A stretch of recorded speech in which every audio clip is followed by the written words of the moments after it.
Olá, eu sou Renata da Cruz, sou médica do Cefet. Hoje nós vamos falar sobre corpo estranho em primeiros socorros no nosso projeto Ressuscite. Vamos lá? Primeiro assunto que nós falaremos será como abordar quando a gente tem um corpo estranho na pele. Seja uma situação ali em que uma agulha fincou na pele, quando qualquer corpo estranho ali, um prego, ou qualquer objeto tenha adentrado a pele. O que nós devemos fazer?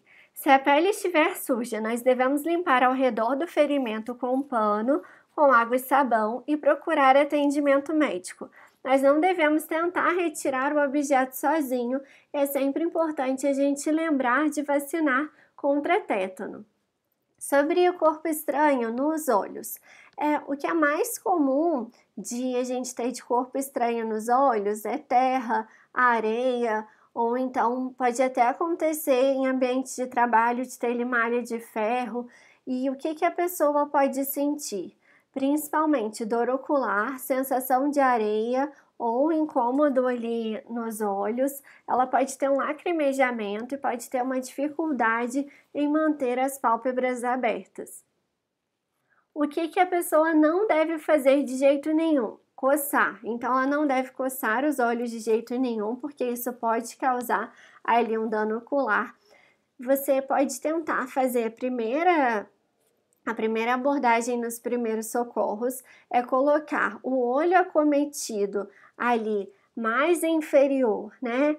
Posicionar ele mais para baixo do que o olho não acometido e jogar a água ali nesse olho, uma água obviamente limpa, né? De preferência, quando a gente vai usar nos olhos, o ideal é que seja uma água filtrada, mas se você não dispuser, você vai usar água potável mesmo. Por que é sempre importante o olho que está acometido, né, com o corpo estranho, ele ficar numa posição inferior ao olho que não está acometido? Porque a gente quer evitar justamente que esse corpo estranho vá para o olho que está ali sadio. Caso você não consiga retirar o corpo estranho jogando a água nele, você deve ocluir ambos os olhos e encaminhar essa pessoa ali para a emergência para ser avaliada idealmente por um oftalmologista. Agora sobre corpo estranho na orelha. É muito comum que crianças e bebês coloquem ali, seja tarraxinha de brinco, ou então objetos pequenos, brinquedos ali não adequados para sua faixa etária no canal ali auditivo. E aí, o que deve ser feito?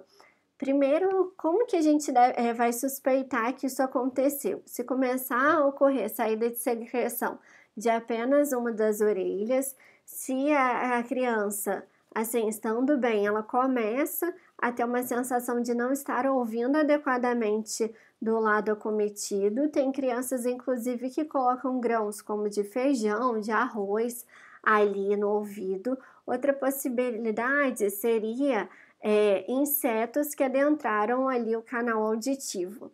Nós não devemos nem pingar líquido ou introduzir objetos no ouvido, pois a membrana timpânica pode estar rompida e então aqui a gente vê o canal auditivo e aqui a gente tem a membrana timpânica. Por conta desse objeto, pode ter ocorrido uma ruptura da membrana timpânica. E aí, se a gente jogar líquido aqui dentro, pode adentrar ainda mais aqui essa região interna aqui do canal auditivo, tudo bem? Esses líquidos, eles podem dificultar a retirada do objeto. E o que a gente pode fazer de diferente se o corpo estranho na orelha, na verdade, for um inseto? O que nós podemos fazer é puxar a orelha, tá? Essa região aqui, superior do pavilhão auricular, a gente vai puxar tanto para cima quanto para trás. Então, a gente vai puxar aqui nessa diagonal. E isso, por que a gente faz isso? Para retificar o canal auditivo, porque o canal auditivo ele é um pouco torto, então a gente deixa ele mais reto quando a gente faz isso, a gente puxa na diagonal para cima, tudo bem? E a gente pode usar de uma lanterna, não precisa de ser aqui como está mostrando o otoscópio, mas mantendo a orelha retificada, a gente pode lançar um feixe de luz ali no canal auditivo, porque isso pode atrair o inseto para fora ali do canal auditivo. Caso o inseto permaneça no ouvido, mesmo você fazendo essa manobra de jogar a luz lá dentro, você deve procurar assistência médica, preferencialmente um otorrino. Agora sobre corpo estranho no nariz. Criança adora colocar tudo todos os orifícios, né? Então, um deles aqui é justamente o nariz, em que a gente tem aqui uma pedrinha que foi colocada ali no nariz, foi aspirada. Isso é mais comum em bebês e crianças. Os sinais e sintomas: secreção nasal apenas de um lado, sentir mau cheiro, a criança pode vir até ter febre, ou então a criança não tem queixa nenhuma e aí você estava ali dando banho no seu filho, ou então trocando a fralda dele e aí observou que tinha algo diferente no nariz. Se a criança já for um pouco maior ou se for um adulto, como que você pode usar uma manobra?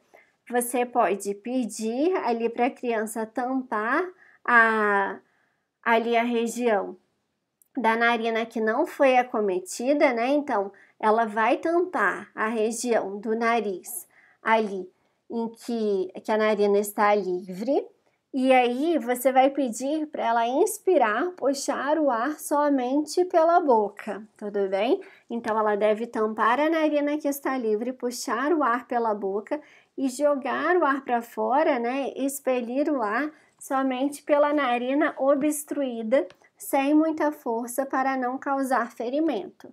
E você pode tentar fazer isso ali umas 3, 5 vezes. Se não der certo, ali o que você vai fazer? Orientar a pessoa a ficar respirando somente pela boca. Jamais você deve introduzir qualquer instrumento na narina da criança, se você não for o médico ali, né? E deve procurar assistência médica, idealmente o otorrinolaringologista, para que seja feita a avaliação e a retirada do objeto.